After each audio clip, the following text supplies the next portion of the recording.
You're watching NBA Now. I'm your host, Harrison Graham. Houston Rockets coaching search coming at you right now. Mike D'Antoni informed the Rockets after their playoff exit to the Lakers that he will not return. He's been linked to the Sixers job, some other jobs, so we'll see what happens with him. Darryl Morey is returning. There was some question if maybe they could just get rid of him too, blow the whole thing up, but owner Tillman Fertitta informed him that he will return and that he will be in charge of the coaching search. So Darryl Morey is still running things in Houston, but there are lots of questions surrounding the Rockets, and we'll kind of try and explore those as we go through this. But real quick, just to kind of recap D'Antoni's tenure, pretty good run, right? Everybody will always wonder what if in 2017-18 during that 65-win season, what if Chris Paul doesn't get hurt?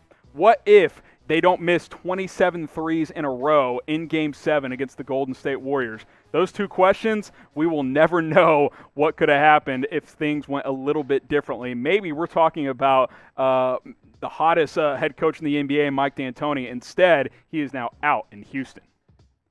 So before we get into my 5 candidates, who should the Rockets hire as their next head coach? Let me know down in the comments section who should Houston hire to replace Mike D'Antoni.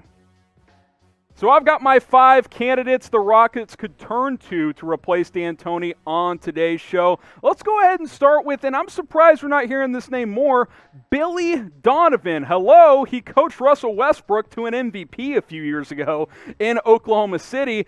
I was surprised when OKC did not renew his contract or offer him a new deal after this season. Who had the Thunder taking the Rockets to 7 games? Who had the Thunder even making the playoffs this year? This was the best coaching job Billy Donovan has ever done, and he's got familiarity with Russell Westbrook.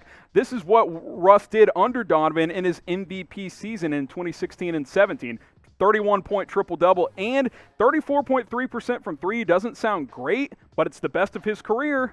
And by the way, you're probably thinking, oh, that's 4 years ago. The 2 years after that, under Donovan, Westbrook averaged a triple-double still. Like, he was excellent under Billy D after Kevin Durant left Oklahoma City. Donovan had a good run there. That first year was the year they should have probably beaten Golden State. They were up 3-1 and fell short in that Western Conference Finals. Still a quality team after that with Westbrook, and then you brought in Paul George. He bails on you after last season, and then this year was probably his best job, taking the Rockets to 7 games in that first-round matchup. Nobody thought that could happen. I think Billy Donovan's an underrated coach. I don't know if he can, if he's the right guy, but he has familiarity with Westbrook. I think he at least deserves an interview and should be getting more attention for this coaching search.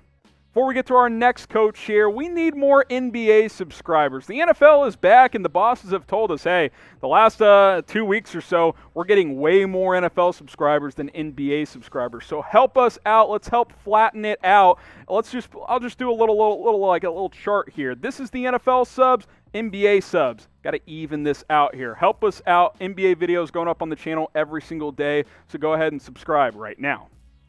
Tyronn Lue, I'm not thrilled about this one, but hey, they're linked to him. The Rockets are reportedly interested in Lue.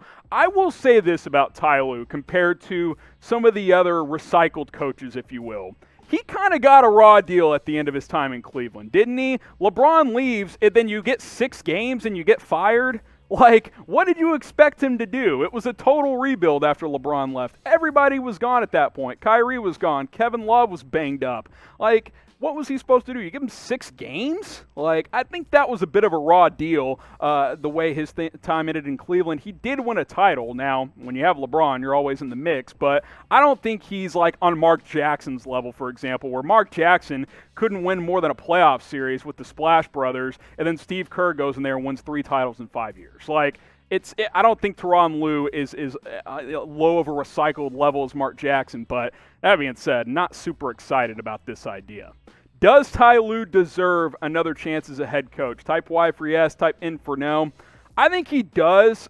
Some of these guys don't, but I actually do think he does. I don't know if the Rockets is the one he should get another chance. I think he should go to a team where he can prove he can rebuild a little bit. I don't think that is going to be the Houston Rockets.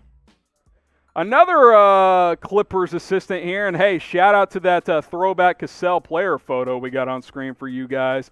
I actually like this idea better because He's worked his way up the coaching ranks, a guy who stuck around in the NBA as a player due to his high IQ, was never a great athlete or anything like that, and played for a very, very long time. And he's got the Doc Rivers seal of approval, which it would have meant a lot more about 6 days ago, but here we are. Here's the quote from Doc saying, he's got an incredibly high basketball IQ, and I just hope he gets a shot. He's paid every due that's possible. When they talk about paying dues, he's paid every due that is possible, and he's yet to get a job, so I'm hoping that happens. And the thing with any coach that takes this job, including Sam Cassell, who can connect with Russell Westbrook and James Harden if they don't break up this duo, which they might, but if they don't, that is going to be the key here for whoever gets this job. Can Sam Cassell, a guy who was playing not that long ago, connect better with these guys and some of these other candidates? Maybe.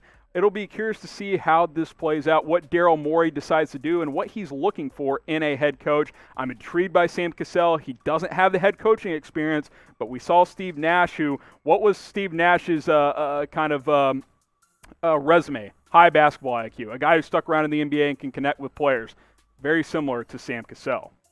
A couple more candidates to get into in just a moment, but first I want to let you guys know of these NBA masks that are available. Go to chatsports.com/NBA mask. Pick out your favorite team, your favorite combination. We got single packs all the way up to 4-packs. Those 4-packs, of course, are the best bang for your buck. They're just $29.99, but pick out your favorite one at chatsports.com/NBA mask. That link will be in the comments, and it'll be in the description.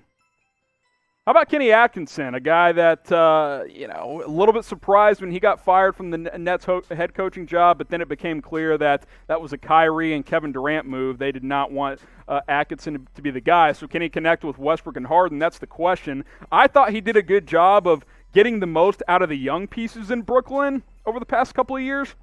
And this is key, too. If Darryl Morey wants to stick with this core of this small ball and shoot a bunch of threes, Atkinson and the Nets shot as much threes as any team in the NBA the last couple of years, top 5 the past 2 years. So if you want to be that stylistic type of X's and O's coach, if you want that in Houston, Kenny Atkinson is a quality candidate to get that done. Obviously, he took over a brutal situation when the Nets had no assets and no legitimate players, turned it around, got them to the playoffs 2 years ago, got them into playoff positioning this year despite Kevin Durant and Kyrie Irving not playing. Irving played a few games, but we know KD was out. I think he got a bit of a raw deal in Brooklyn. He will definitely get another chance. I'd like to see the Rockets give him a call. I think that could be a good fit if you're trying to make it work with this current core. And then Chris Finch, this is a name you're going to want to kind of stamp in your mind here because he has made his way up the coaching ranks over the past decade or so. He has really worked his way up. He's a hot coaching name in NBA circles. He's in the mix for the Pelicans job as well. He was the associate head coach the past couple of years there and has a chance to get that job. He was an associate head coach before that in Denver. You can see the progression, and he's got familiarity with the Rockets. Rio Grande is the G League team, led them to a title back in 2010. He was a Rockets assistant under Kevin McHale for 6 years, so he's got that built-in relationship with Darryl Morey and this front office. So I think this is a name to watch out for specifically for this job and obviously the Pelicans job because he was the top assistant there the past couple of years. But I think Chris Finch is a guy that will get a chance sooner rather than later. I'd like to see him get a chance with a team like the Rockets. See what he can do with some built-in stars in place like Russell Westbrook, like James Harden. So I think Chris Finch is a guy I'm keeping my eye on.